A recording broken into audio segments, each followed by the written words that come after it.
is up, Nuggets? It's your boy, Killer Pizza, here with a brand new video for you rascals and rapscallions out there. Another kind of middle of the week bonus video. I couldn't help but feel the need to come on here and make another video after the one I just put out not too long ago tonight of me just complaining about my time at Motor City Comic Con. I didn't want that to be the last video that was up until this weekend, me being so negative and whatnot. So I figured I'd come on here and make another quick video. I thought this would be a pretty fun topic. Today we're going to talk about 5 movies that left me speechless. Now these are films where maybe you just didn't expect the twist ending, the movie impacted you so much that you just kind of were left sitting there staring at the TV, just thinking about what you just seen. And I feel like I could do many different volumes of this video. This is the first time I've done a type of video like this. But anyways, with that being said, let's hop right into it. 5 movies that left me speechless. Okay, now the first one is a movie that I seen when I was very young. One I probably shouldn't have seen when I was that young, but one I've seen so many times, one of my very favorites, American History X. Now this is a pretty controversial movie, based on the topic matter. It's pretty much a battle of racism where with Edward Norton and Edward Furlong. Edward Norton's the older brother. He's kind of like a skinhead that ends up going to prison for murder, and his little brother Edward Furlong is completely influenced by him. He goes to prison. He ends up learning through his ways and becoming a better person, realizing that all that racism and everything behind it was bullshit. So like I said, this is a movie that I was like shocked by when I seen this. Like I said, way too young when I watched this for the first time, but even to this day when I watch this movie, I am still kind of shocked by a lot of things in this movie. And there's obviously going to be a lot of spoilers in this list because of things that left me speechless. Obviously, the curb stomp scene, never as easy to watch. Sometimes I find myself going on YouTube and watching reaction videos of people like watching this for the first time. Then even the ending scene with Edward Furlong's death, that's pretty tragic, especially because they kind of play it up like it's going to be Edward Norton's death. But overall, this movie, like so many things that happen, especially a lot of the stuff in prison, the grape scene in prison, that's pretty rough too. I think this one is one that still leaves me speechless just because of the context of the movie. It's such a heavy topic and has such a strong message in the end. This is one that I can watch almost any time, even though it can get pretty dark. It's just a very epic movie and it will really grip you. I'm pretty sure most anybody's seen this movie, and it's definitely one of my very favorite movies. It has a really good message in the end, even if that's got to come through tragedy. But this is definitely a movie, if you've never seen this before, I would put this on a watch list for anyone. I could imagine they probably watch this, some places in film school or whatever. But very intense movie, always sticks with me. Next up is one I've been meaning to watch ever since Friday night through the tragic news of the passing of Tony Todd, and that is Candyman. Speaking of bad Comic-Con experiences, I was supposed to meet Tony Todd this past spring at a Comic-Con, and he had to cancel last minute. I would have really loved to meet him, one of my very favorites. I absolutely love 1990s Night of the Living Dead. That's one of my very favorite horror movies, and I love his range and his character in that movie so much. But this is one that left me speechless, like literally after watching, because I would always claim, like over the last handful of years, like, oh, I respect the movie Candyman, but I'm not like that big of a fan, but when this 4K came out and I bought this during the Scream Factory sale, I hadn't seen it in so long. So like I had a lot of memories of how this movie went, but I kind of forgot a lot about it. Like the scene in the bathroom with the little kid thinking the kid got murdered. From the woman, what was her name in this? Slipping my mind. I can't believe I can't think of it. He says it all. Is it Helen? He says it all the time in here.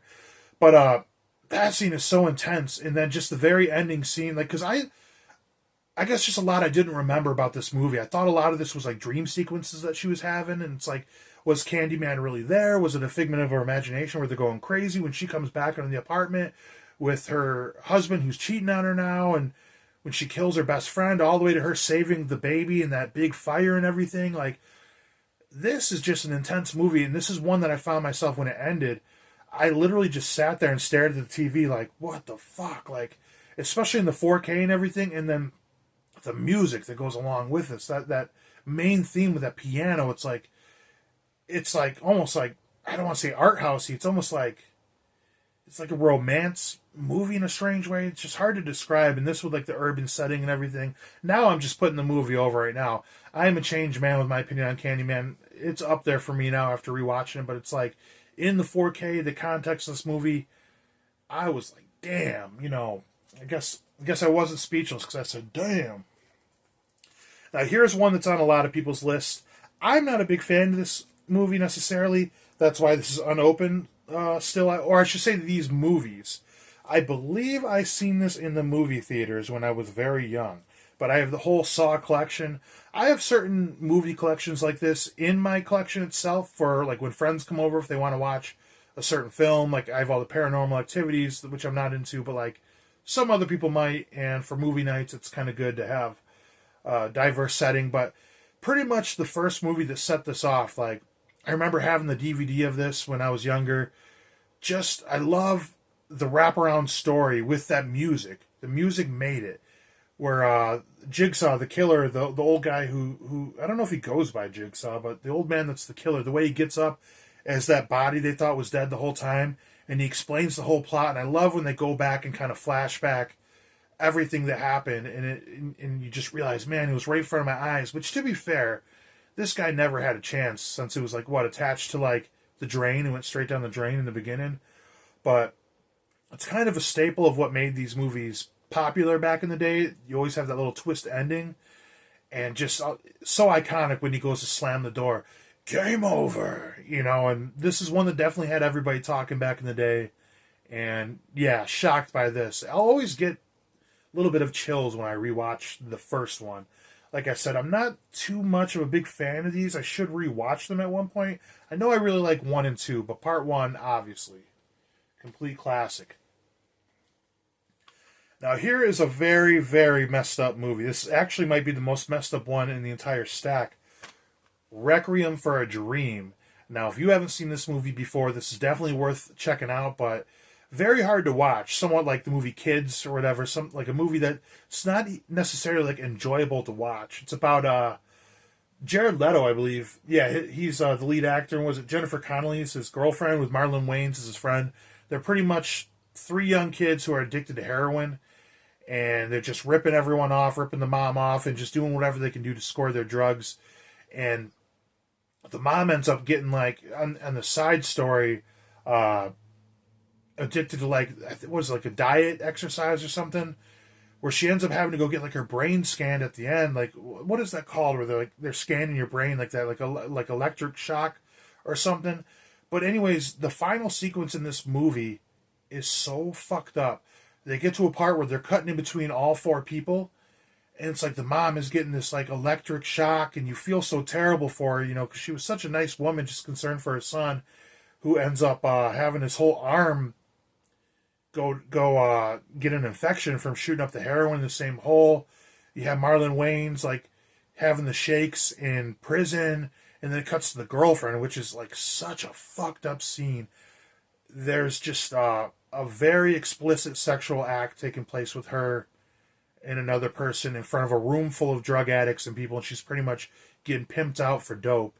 And a movie, if you ever look for a movie where nobody, I can't even say none of the good people survive because they're all pretty shitty people, at least under the influence of these drugs. But if you ever look for a movie that just has a very sad ending that's not satisfying at all, like this is the one. Like everybody ends up in a really bad situation where maybe not even necessarily one that leaves you speechless. You might have a lot to say about it, but it's one that's going to be weighing heavy on your mind after checking this movie out. This is a very heavy hit right here. This is a hard watch, and the ending is very messed up.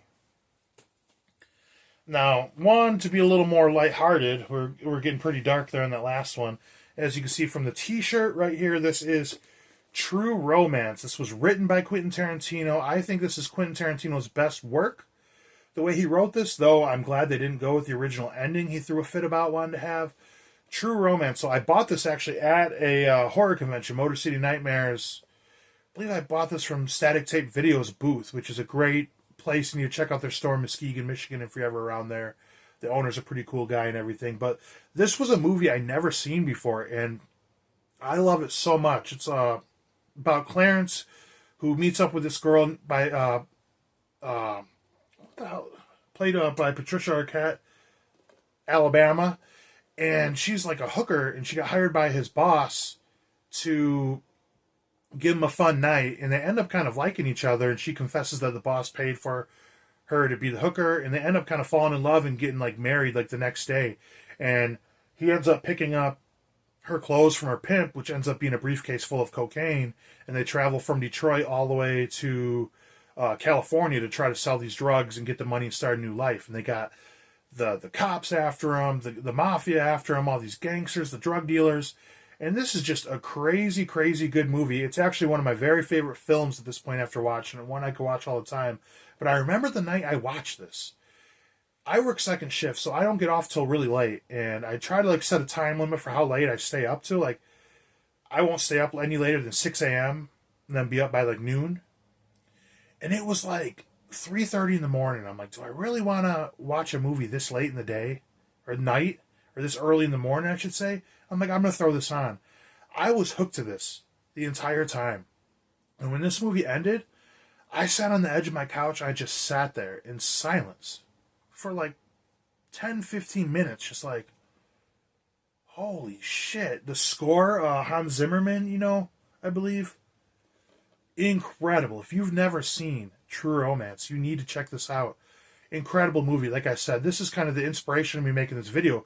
I didn't know what to say. I had to sit on this movie for days. I remember showing it to one of my best friends, Carlos. I told him to check it out, and he said the same thing. He said it was amazing, which you guys will get to meet my good friend Carlos sometime soon. I'm going to start a live stream show eventually with me and him streaming and talking about movies and whatnot. Maybe do that once a month, but that is neither here nor there right now. But this is an incredible movie, True Romance. Left me speechless. Like I said, I legit just sat there like, what the fuck? So good. So good. I was in silence from just how good the movie was. But anyways, those are 5 movies that left me speechless after the first time I watched them. And like I said, some of them, every time I watch them, I'm still a little shook from watching them. All good movies. I highly suggest checking them out. I just want to make this quick video, like I said, to kind of get the sour taste out of my mouth of bitching about Motor City Comic Con. Other than that, hopefully you guys have checked some of these out. Tell me what you think about them. Let me know what movies have left you speechless after the first time watching them. Or like I said, every time you watch them. I know every time I'd watch like Necromantic, I'd probably be speechless. That's a fucked up movie. But now I'm rambling on. Either way, hopefully everybody's having a good one. Make it through the rest of this week. The weekend will be here sooner than later. Blood Guts Gore. I will check you guys next time.